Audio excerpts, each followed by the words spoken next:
Once again, late last week, Canadians stole defeat from the jaws of victory in the Gordie Howe Bridge, in the production of the Gordie Howe Bridge. Then Islamo-Marxist Mayor Zoran Mamdani goes on the TVs to call for the arrest of Israeli Prime Minister Benjamin Netanyahu when he's going to be in New York with absolutely no legal jurisdiction, but that never stopped Zoran Mamdani from a good time. And then, of course, a few days later, a Jew was stabbed by a Muslim shouting Allahu Akbar. Any connection? Not quite sure. And then apparently when you openly embrace Islam and you end up becoming the Jew-hating capital of the world, or of North America at least, and that is exactly what Canada did. And we're going to get into all of that and more on today's special episode of The Drew Sylver Show, The Truth, whether you like it or not.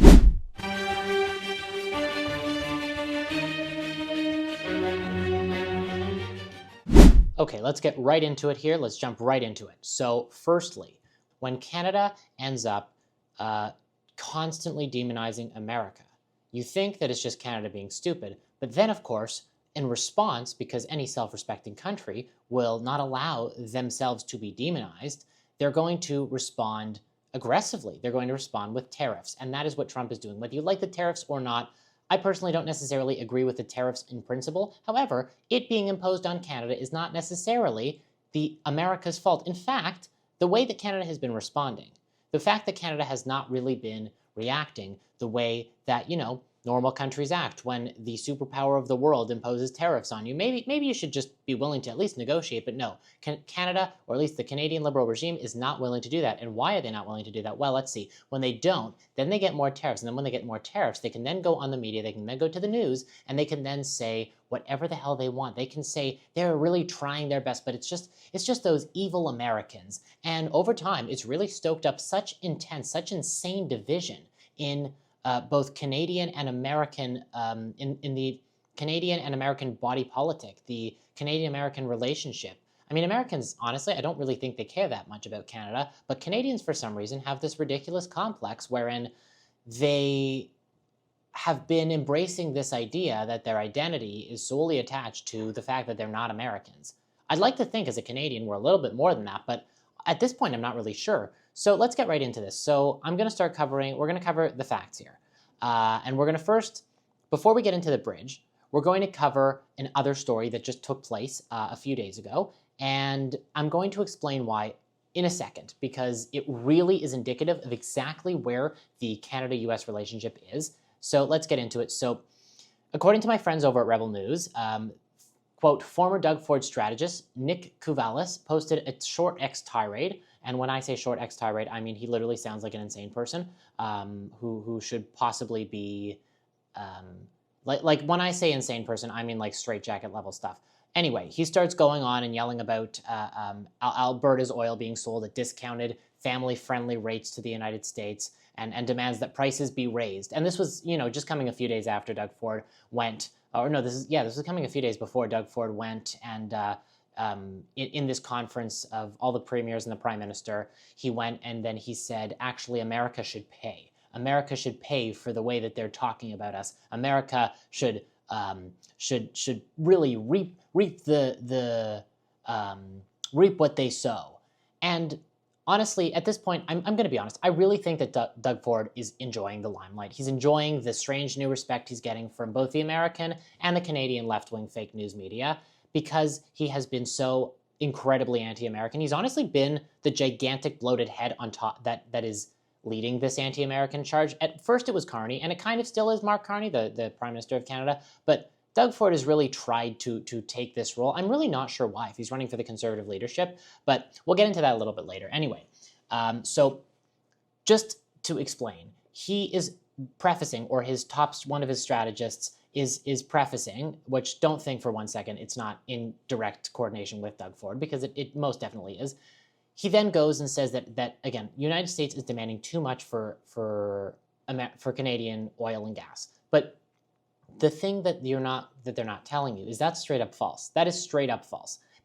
US pays for, what the US pays for Alberta's oil is literally market price. Just for short explanation, just for a quick little explanation for all of you to understand. They're different products. Western Canadian Select, or WCS, is the oil coming from Alberta. is a different product than West Texas Intermediate, WTI oil, which is often used as a benchmark for North American oil pricing. So the actual reason for this is not because we are somehow giving Americans a sweetheart deal, but it's rather because the product itself is actually a different product. WCS is a, quote, sweet, heavy, sour, sulfur-laden oil that needs expensive upgrading and is more difficult to transport than lighter WTI. Refiners must offer a lower price. They have to invest extra dollars to create marketable products. In order for them to actually refine the oil, basically, they then will need to actually invest more money into those refineries. And of course, the Financial Post also covered this kind of dichotomy in depth. So this is widely covered. It is considered a heavy sour crude oil and typically trades at a lower price than light sweet crude types that are easier and cheaper to refine, such as West Texas Intermediate. They went on, heavy oil, such as WCS, which also has a high sulfur content, is considered a low-quality crude and will always trade at a discount to lighter grades since it requires more costly refining and processing to produce valuable end products like gasoline, diesel, and jet fuel. But wait for it. There is, however, a profitable upside for refiners to invest in the necessary upgrades to handle the heavy sour crudes, since heavy feedstocks are cheaper and can yield greater range types for refined products. So again, the reason for this price difference is not because America's getting some sort of sweetheart deal. We're giving America a sweetheart price. But no, actually, they're literally talking about different products. The oil is different. And listen, I'm not an expert. I'm not an expert at all. But I'm going to get into this in depth because I actually did the reading. I did the research. And when you see all of these fake headlines in the media that, oh, America's ripping you off. America is the reason for all of your problems. It's not because the government has outregulated itself, has created dated legislation, and then used it as effectively the governing principle to, by brute force, just top down, enforce ridiculous, kind of dated legislation. And we're actually going to get into that legislation soon, but the media does not want to do the most basic bit of due diligence in order to cover news stories. So when they go on and say, oh, Doug Ford is really standing up for Canadians, is saying, oh, we need America to pay more for our oil, even though they're literally selling a different oil that naturally, according to the market, costs less because it's unrefined. It has way less, it has things that need to be taken out in order to be used for basic oil uses like gas, like jet fuel, like a bunch of other things. And again, the Canadian media doesn't tell you any of that. So I actually went in and did a deep dive, so we're going to be doing a lot of reading today. So now, when it comes to this ridiculousness of the differences of the oil, even though it seems as though Doug Ford and his team were trying to make you believe that it was the same oil being given different prices because the oil from America is taken from America and the oil in Canada is exported from Canada. Well, that's not true. As we just said, they're completely different things. The oil coming from Alberta is not refined. It really has to go through a bunch of different refining processes. So then let's go into it. If you actually wanted to solve this problem and you wanted to charge more for your oil, why don't we refine it here in Canada? And this is where it gets really interesting. And this is where the lie gets completely and totally exposed, because is Canada refining its oil? No. So if we really want it to be all elbows up and we're going to raise the price of oil to the Americans, we need a better product. And can we refine that oil? Well, no. So let's actually look into let's go a little bit deeper. The oil refineries. Are there any oil refineries in Canada? There's like one or two. Can you build any oil refineries in Canada? Because, if the oil needs to be refined, let's just refine it in Canada. Let's just build the oil refineries. Well, nope. You can't do that. You can't do that because of the government legislation, because of a ridiculous government legislation. And we're going to read the whole thing because it's so ridiculous. So there's actually a bunch of legislation here. Again, as I said, a bunch of legislation that is preventing Canadians from refining oil in Canada, because there is legislation, we're going to say it's called the Fisheries Act, that prevents Canada from building basically any functioning refineries. And we'll get into why in a second. So This law is made under the Fisheries Act. This regulation controls how much pollution refineries can legally dump into the water where fish live. It applies to any refinery that started running after November 1st, 1973. So that's 50 years ago. That's 53 years ago. So basically every refinery operation running today. And it names 5 pollutants that it really cares about, which is oil, grease, phenols, a toxic chemical compound, sulfides, ammonia, nitrogen, and suspended solids, plus pH acidity level. Limits come in 3 tiers: a monthly average, a quote 1 bad day a month allowance, and a hard ceiling that can never be crossed. So here is the government's kind of power toolkit. So the power is approving in the reference crude rate. So again, the government really can just insert itself in every single part of this operation, and wait till you see the power that they have. The government has to sign off on how big a refinery says it is, and the number that it decides its pollution allowance. So that basically means that the government is in charge of verifying anything that you do and can determine whether or not you're emitting pollution or not. You can't do it yourself. You're not trusted. No. We have to have a government official doing it. And mandatory testing. Refineries must test their water levels 3 times a week, no exception, and hand in monthly reports. Approving equipment. The government decides if a refinery's monitoring gear, pipes, meters, is even acceptable. It's not the company's call. Case-by-case exemptions. Stormwater can sometimes skip the rules, but only if the minister personally approves it in writing.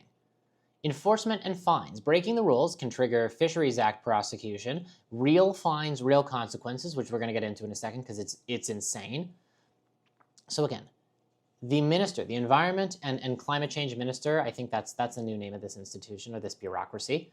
It's the minister, the kind of appointed, yes, elected to Parliament, but unelected bureaucrat who is tasked in charge of running this entire thing. Do they need to have oil and gas experience? They need to have a deep knowledge of the different chemical compounds. I mean, not that I know. It wasn't put in the job description. It kind of just be any old government bureaucratic official.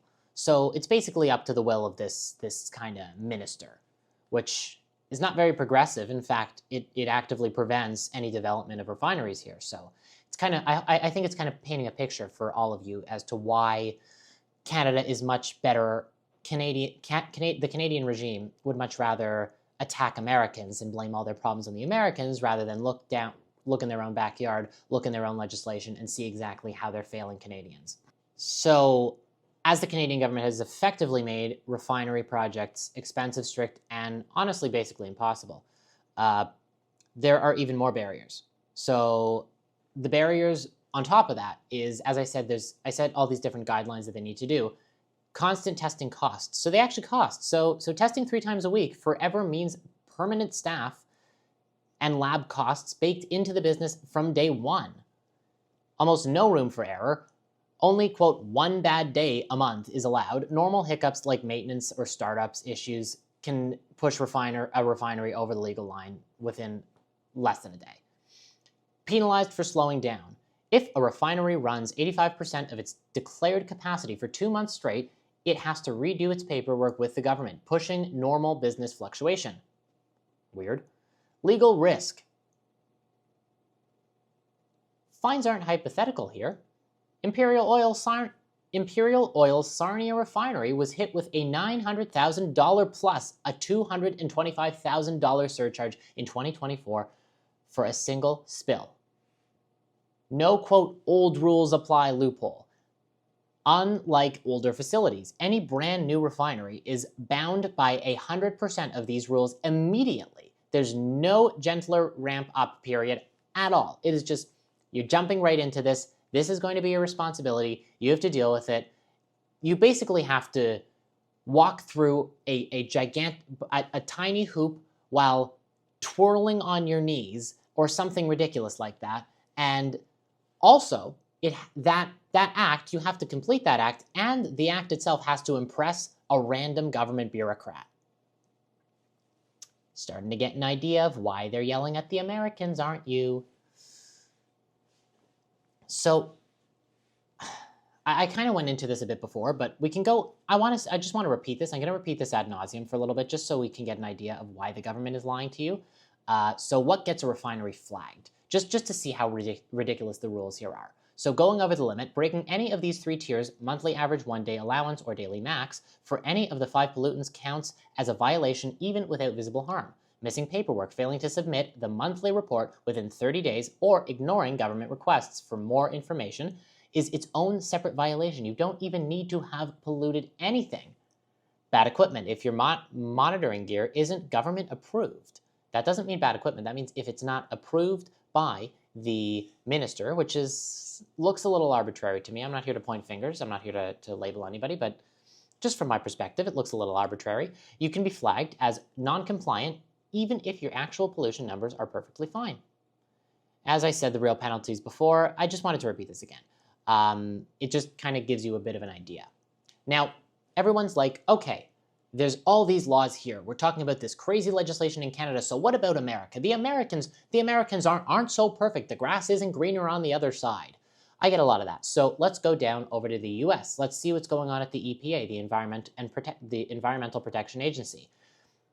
They have their own regulations, of course, for refineries. And I will say the American system is a little bit different than the Canadian. So, for example, the legislation that we have under the Fisheries Act in Canada is federal, and that means the federal government has complete and total control.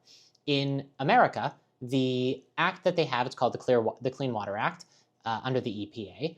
First of all, it's more progressive, but secondly, they also have a lot of state autonomy. So, for example, if you have a communist state like California, then you will have a much stricter system. You'll have a much stricter system, and in fact, California will probably look a lot more like Canada. So, you know, for those in California, don't make California more like Canada, make it less like Canada, because then you won't get legislation like this. Then you can actually innovate and develop, unlike Canada. But long story short, there's a bit of variation. So you'll see red states, for example, with a bit less regulation, a bit more freedom, have a lot more refineries and a lot more innovation, like Texas, for example. But let's get actually into the laws themselves, because it's going to be the general guideline, because everyone is asking again, what about the Americans? The Clean Water Act is significantly more progressive. When I say significantly more progressive, it is like you're seeing a completely new legislation. It's like, hey, what if we innovated in government?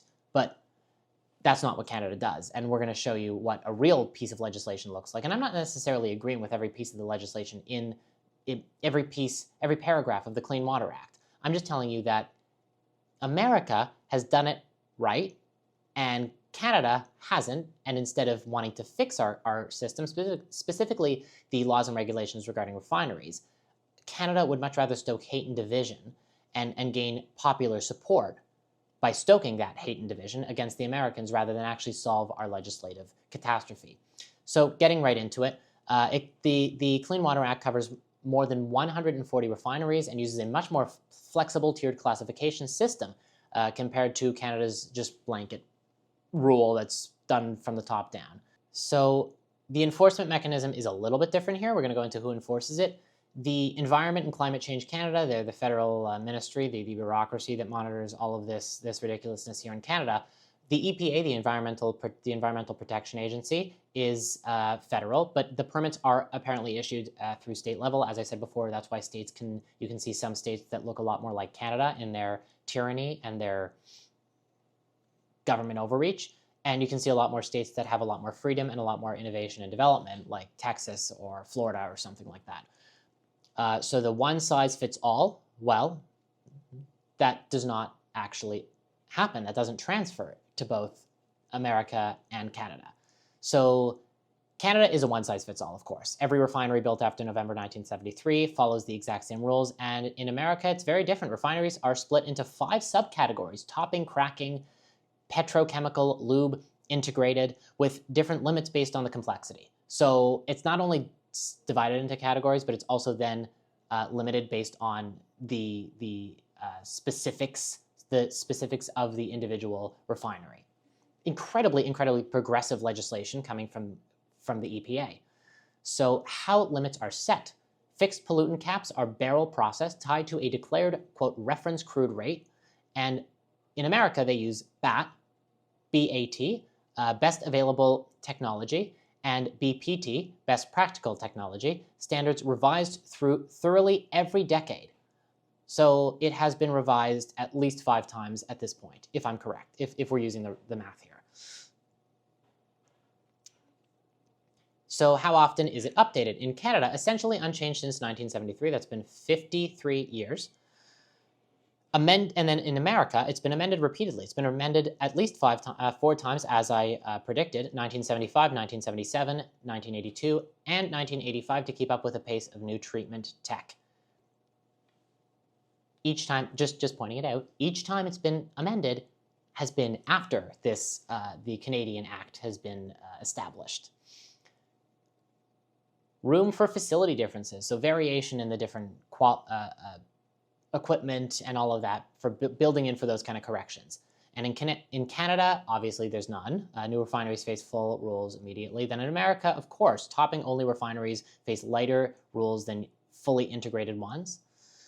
Stormwater treatment, how Canada and America both treat stormwater, and how Canada, the Canadian legislation does only exempted by on a case-by-case with ministers' written approval.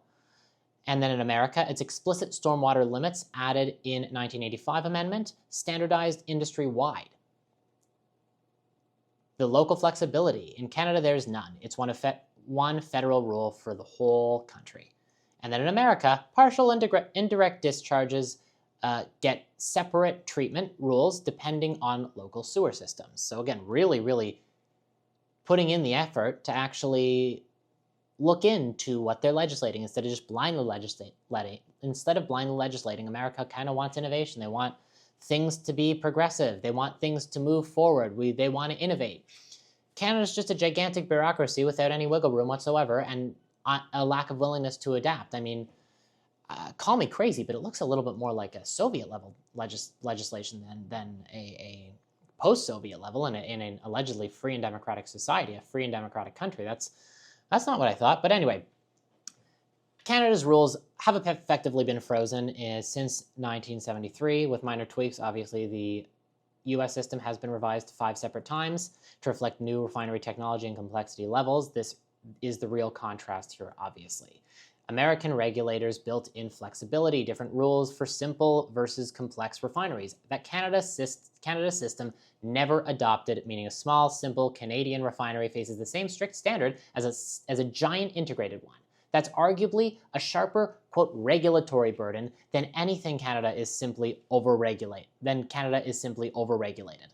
It's that Canada's rules have not been modernized. They have not been changed in any way, shape, or form. So the regulatory burden is not even an issue here. It's that the legislation itself is so outdated that it prevents any innovation because it doesn't understand it. You know, it's like, I don't know what to say. I really, and the issue here, I'm going to keep going here, but the issue just in the middle of this, the issue is that the media won't cover any of this.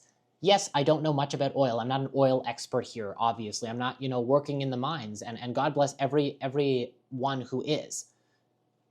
I don't know much about this, but I had to do the research. I had to read this whole bill. I had to write it up. I had to find specific parts that are relevant to this conversation, to refineries, and explain it.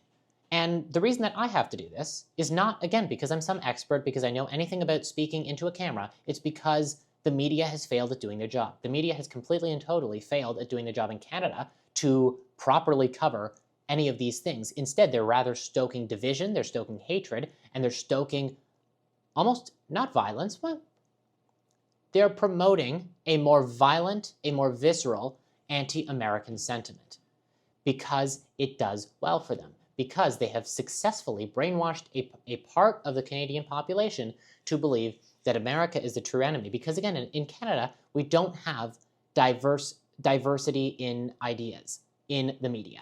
It is one homogenous, let's call it blob, that just exists. I call it the liberal media human centipede because the liberal government and the Canadian media are one and the same. You can't really spot the difference. They just blend into each other. What the liberal governments or the liberal party's PR is identical to CBC So again, unfortunately, they will not be honest with you. They will not cover the meat. They will not cover what is true unless it benefits them. So that leaves us, Canadians, us people, to do our own research. And that's exactly what I'm going to do here. Moving on. What do we think Canada is going to choose? Regulatory reform so we can, develop in 5 years and become economically powerful enough that we can boost the American economy as much as the American economy boosts ours, making us richer and safer and more prosperous? Or alternatively, are we going to whistle past the graveyard and just yell about dumb things? Which one? Which one do you think? Yep, you guessed it. Canadians chose the latter. Who would have thought? Who in the world would have thought? Well, this dispute of ridiculousness all came to a head late last week during the end of this ridiculous bridge that has been, for some reason, a focal point of immense division and has been used by the Liberal regime and Liberal leadership as well as provincial leaders to fan the flames of anti-Americanism into the brains of Canadians. So let's get into it. What is the Gordie Howe Bridge all about? The Gordie Howe Bridge is effectively just a bridge between Windsor and Detroit. It is named after Gordie Howe, who, if you don't know, is one of the greatest hockey players in Canadian history. He's a Canadian legend, NHL star, National Hockey League star. He's played for about 25 years, just a real Canadian legend. It's great. A bridge is being named after him. Canada, of course, paid for the entire thing, $6.4 billion, because apparently the US wouldn't pay for it, but we'll get into more the reality of the situation a bit later. It's co-owned 50-50 with Michigan, and it was supposed to have this whole bipartisan ribbon cutting back in June. That obviously got canceled last minute. Bloomberg reported Commerce Secretary Howard Lutnick personally killed the ceremony. He wanted a bigger cut of the toll revenue on a bridge we already paid for. Again, I really think that's kind of just noise. I don't know. I think, again, Bloomberg is also kind of buying into this, oh, let's give into this Canadian anti-Americanism stuff. So anyway, July 10th, the new deal gets announced. The bridge opens, supposed to be open on July 27th. The U.S. gets half the early toll profits and veto power over toll hikes, according to Reuters. And Carney comes out a few days later and clarifies that apparently no, they don't see a cent until Canada recoups its own construction costs first. Okay, everyone smiles, it's fine, everyone walks away, it keeps going. And then, of course, Trump slaps a 50% tariff on $20 billion of Canadian goods, cement, wine, dairy, hockey sticks, the whole list. And this is where it gets a little bit interesting because 2 days later, Canadian officials quietly tell Michigan they're canceling the joint ceremony. And they did tell them this, but they told Michigan officials. And again, Michigan officials are not the Trump administration, to say it lightly.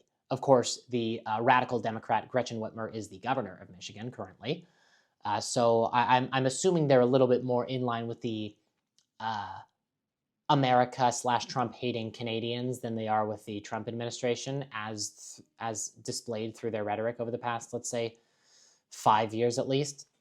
But last minute, they uninvited, as we said, they uninvited the ambassador. They uninvited Ambassador Hoekstra. Now, honestly, this is ridiculous. I know people want me to cheer this on as a Canadian. People would be like, oh yeah, let's cheer this up. But no, why would I do that? This is not strength. Nothing about this is strength. The Canadians, the Liberal regime did this, and they uninvited the Americans, and they're dancing around like a bunch of clowns and acting like they're winning.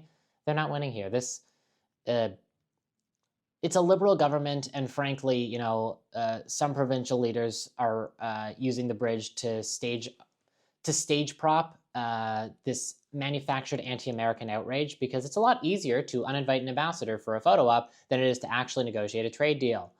And I do want to point out, this is not one-off. This is a pattern, consistent pattern. Just 2 days before the whole ceremony thing, Doug Ford standing in front of the cameras at the Premier's meeting in Charlottetown saying, and I'm quoting him directly, quote, we need to hit him tariff to tariff, calling the U.S.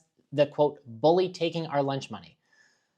Quite the metaphor for Doug Ford to use. The big bully taking our lunch money. He looks like the big bully, the big wannabe bully who is just going up to random people and bloviating and trying to take their lunch money. It seems a lot more like he's the one doing that. Meanwhile, provinces have had American liquor pulled off the store shelves for over a year now. Ontario is one of them. Quebec is one of them. Ontario literally ran an anti-tariff ad campaign that actually collapsed trade talks entirely back in October, and as Canadians call it, CUSMA, but that's not what it's called. It's called USMCA, but Canadians have this ridiculous inferiority masqueraded as superiority complex where they're just going to name it themselves. They're going to repurpose the name. So they call it the CUSMA, which it's USMCA.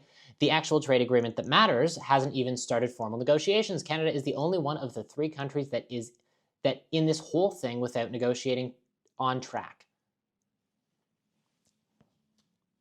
So you tell me, does canceling a photo op on a bridge move anything forward? Does it get us one single tariff removed?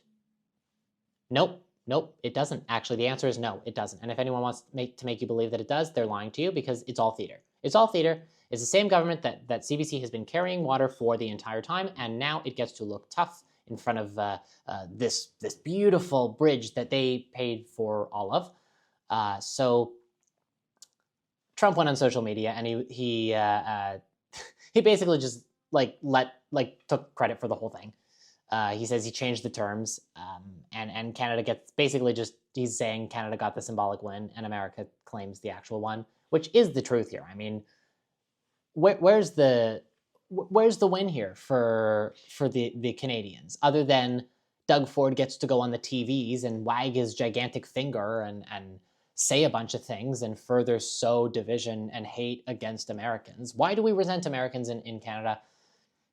I know it's politically popular. It's really easy to make a population who has a lot of problems due to government failure blame another population, i.e. the Americans.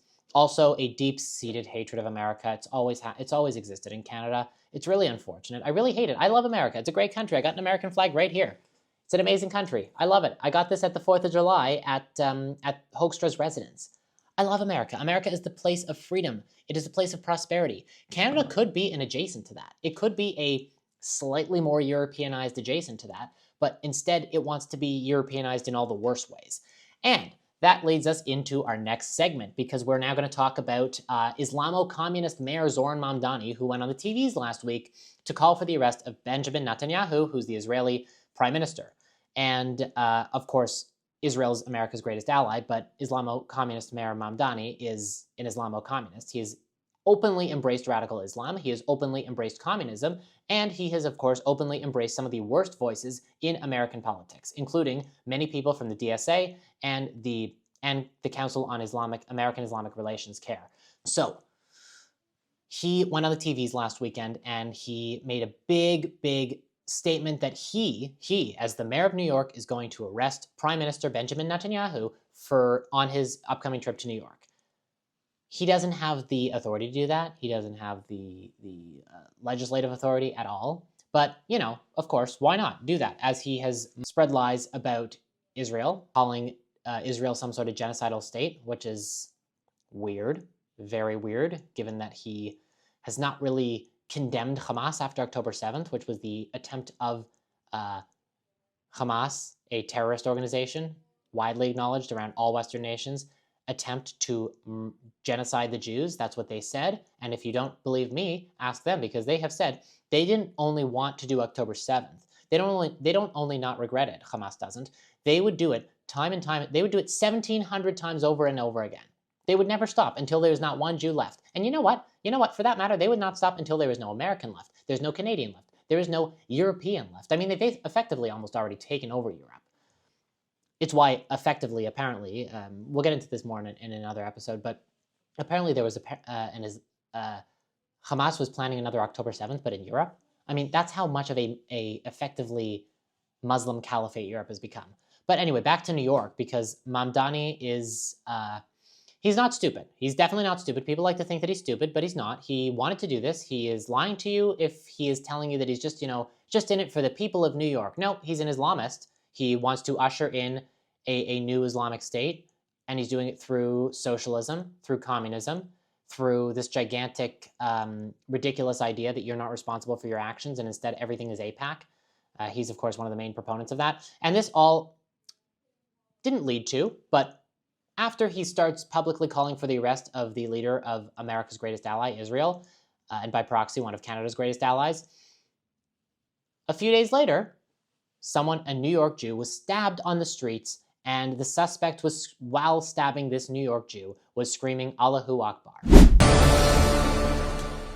Breaking tonight, just in the past few hours, New York police are investigating 2 stabbings on the Upper West Side of New York as possible hate crimes. An Asian and a Jewish man were attacked in separate incidents this afternoon. Both are expected to survive. Police say the 51-year-old suspect shouted Allahu Akbar during those attacks. Okay, well, anyway, let's get into the details, because this was a rather tragic incident. Literally 2 days after Mamdani, or a few days after, Mamdani calls for the arrest of Netanyahu on July 23rd, 2026, on Manhattan's Upper West Side. Raul Morales is 51, stabbed 2 men in separate unprovoked attacks about 2 blocks apart. Both victims survived and are in stable condition, thank God. First victim, 57-year-old Asian man, stabbed in the back with a knife. The second victim is a 50-year-old Jewish man wearing a yarmulke, a kippah, this funny hat that I'm wearing, same thing, near a Jewish center after Tisha B'Av services, which is the Jewish holiday. It's why all Jews were fasting yesterday. It marks the fall of the destruction of both the first and the second temple.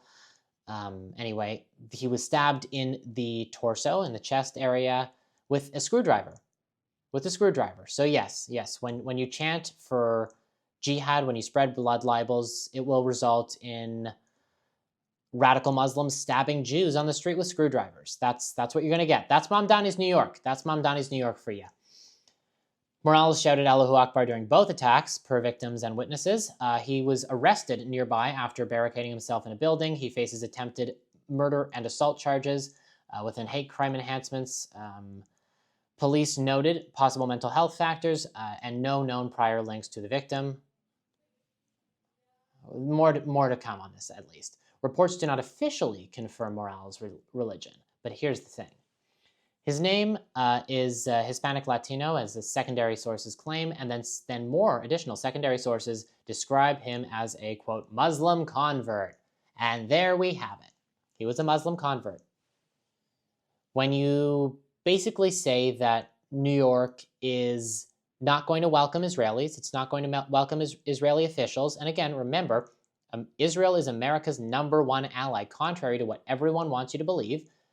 Israel has been the most effective ally. Tell me another country that literally flew planes, fighter jets, next to America's during the Iran war. Find me another one, consistently, that didn't threaten them, that didn't threaten to withdraw, that didn't pressure America. Find me one, and you won't. Find me a country whose intelligence sharing operation is so vast and so robust that it has stopped multiple horrible attacks from happening in America and stopped terror cells from rearming and reconfiguring in the Middle East. Israel. Israel is the only country that has done that. They are truly the most effective ally, and we'll get into more of that later. But when you demonize that country and anyone who comes from it, which again, Israelis should be welcomed in America, you know? I mean, why not? Why not? He's demonizing them, and of course, most Israelis are Jews. Most Jews support Israel. Almost all Jews support Israel because it is the point of origin of Western civilization. For that matter, a lot of Christians, most Christians support Israel because it is also the origin point of Christianity, the holiest site in Christianity. The Church of the Holy Sepulchre is there, as well as, of course, the holiest site in Judaism, the Temple Mount, which currently is occupied by the Islamic Waqf. Jews cannot go on the Temple Mount, but we'll get into that a bit later. If you're demonizing people like that, you're demonizing Jews, obviously, it translates to attacks when you're spreading blood libels, because no, there's not a genocide in Gaza. I'm not going into it anymore. There's no genocide in Gaza. There's not. I know people don't want to hear this. There's no genocide in Gaza. The leadership of Gaza, Hamas, the elected leadership of Gaza, which is Hamas, widely supported by the entire civilian population, they all actively support a genocide. They actively are attempting to manufacture a genocide to the Jews in Israel and everywhere throughout the world. They want to spread jihad, which is holy war, Islamic holy war. That's all things that they want to do. But instead, Islamist Mayor Zoran Mamdani is demonizing the Jews. So, of course, you know, when you do this kind of thing, don't be surprised when Jews get stabbed. Don't be surprised when crime goes up, when you don't enforce the laws. don't be surprised about any of these things. I mean, this isn't the first time. Of course, I'm actually going to go into a little bit about what he has done to sow division against Jews and against Israel, America's strongest ally. He spreads conspiracy theories and bullcrap. So he's obviously been one of the biggest proponents of there is a genocide in Gaza, which, by the way, there isn't.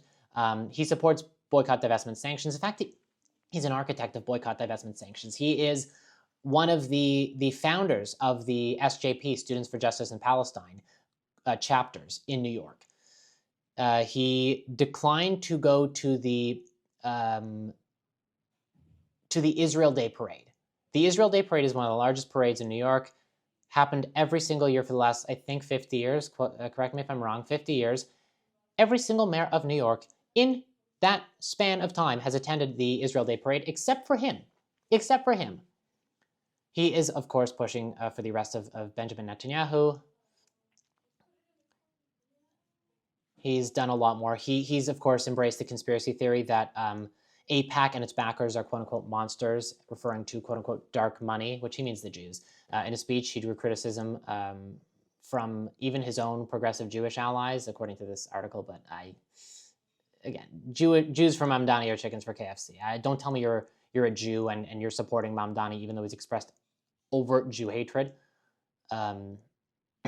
Yeah, don't lie. Don't lie. I don't like lying. A letter was sent to him from hundreds of rabbis saying that he fuels Jew hatred and dehumanizes his opponents. It's true. So, of course, in the immediate aftermath of the July 23rd stabbing, Mamdani condemned the stabbings, saying a bunch of nice words with this weird, smarmy smile pasted on his face. Yet he maintained his targeting of Israeli Prime Minister Netanyahu and Israel. He maintained that. So he claimed not to be attacking Jews or Judaism as a group, yet he does not only omit his regrets for legitimately threatening to arrest Israel's prime minister with no legal basis, but doubles down on his hatred for the Jewish state. But apparently, the Jews of New York have nothing to worry about. Nothing at all. Funny how that works. Final thing today, we're going to get in a little bit to an article that was released a few days ago by the National Post, which is that Jews are now, Jews have been reported to have over 71% hate crimes against them.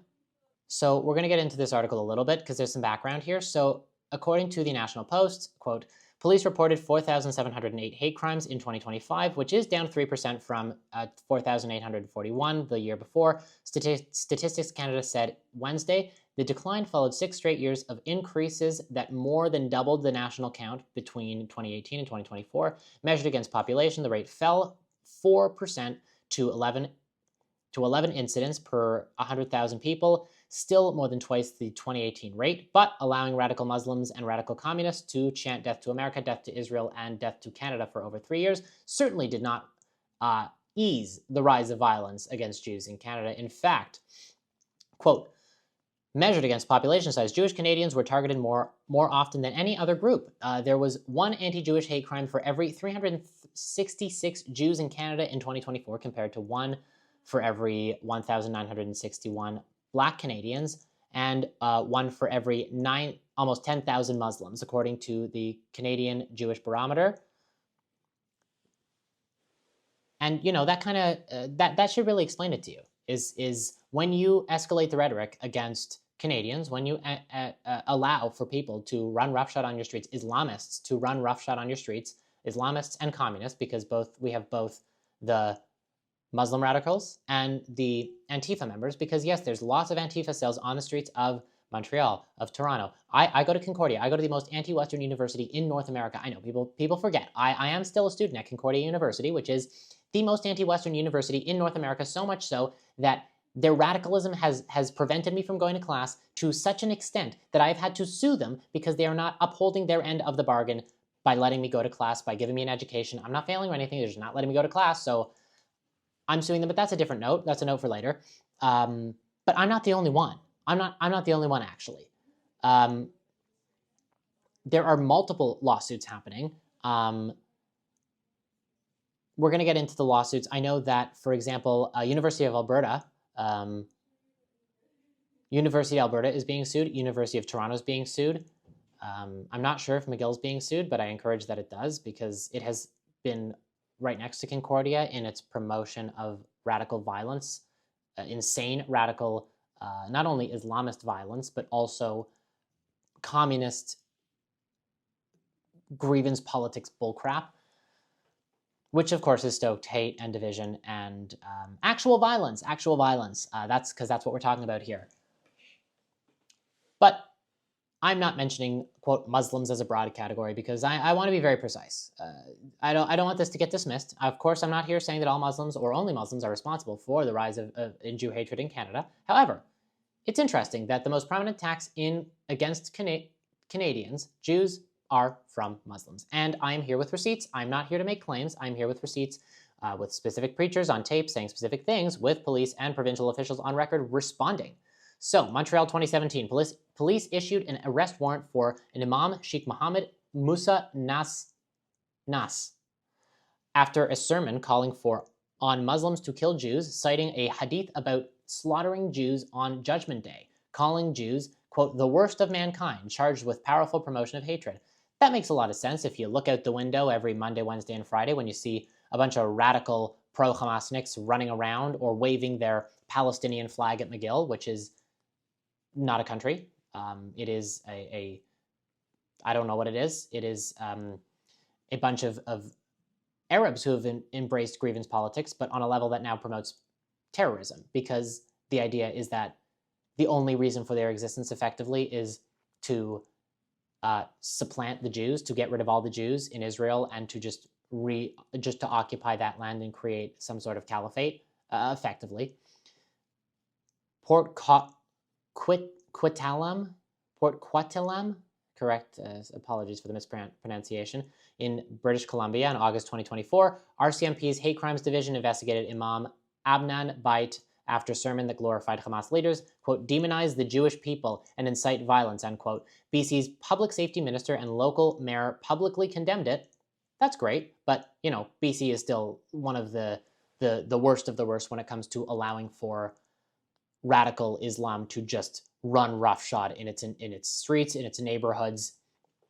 Of course, fully embracing the mass migration from the Muslim world, and of course requiring, not only not requiring any assimilation, but viewing those who are unassimilated as an act of good, so they can pat themselves on the back in their nice lake houses, the BC elite.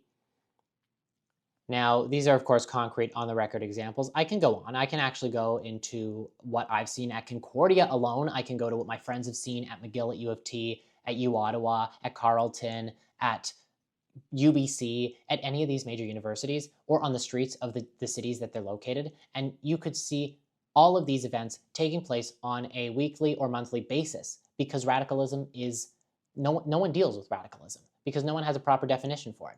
And also, when you don't really enforce the law, then you're going to get more people who are pushing the boundaries of that law.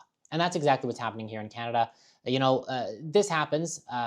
Notice what does and doesn't get treated as a national moment, of course. A swastika spray painted by a teenager gets a StatCan line item and a news cycle. An imam on a video telling his congregation to kill all Jews gets a story and a regional story and an RCMP file, not national coverage at all, just a small local story.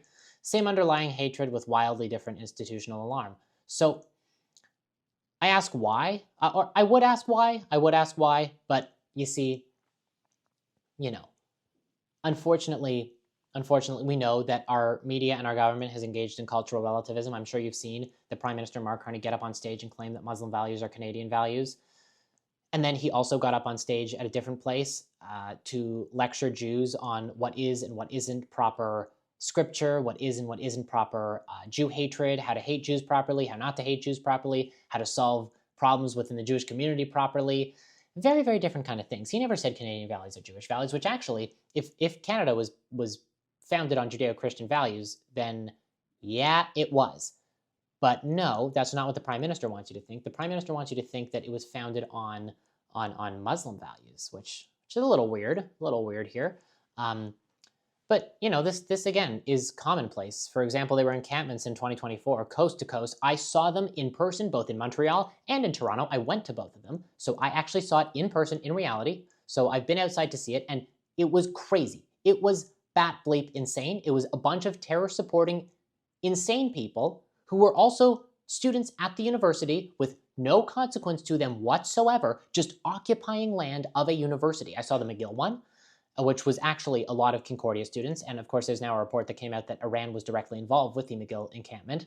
We saw one at U of T, which was, again, directly in the property, in the facility. They just occupied U of T's land and nobody did anything about it for legitimately a month. University of Calgary, University of Ottawa, Western, they were all modeled on the same thing on Columbia University protests, but, Canadian values are Muslim values.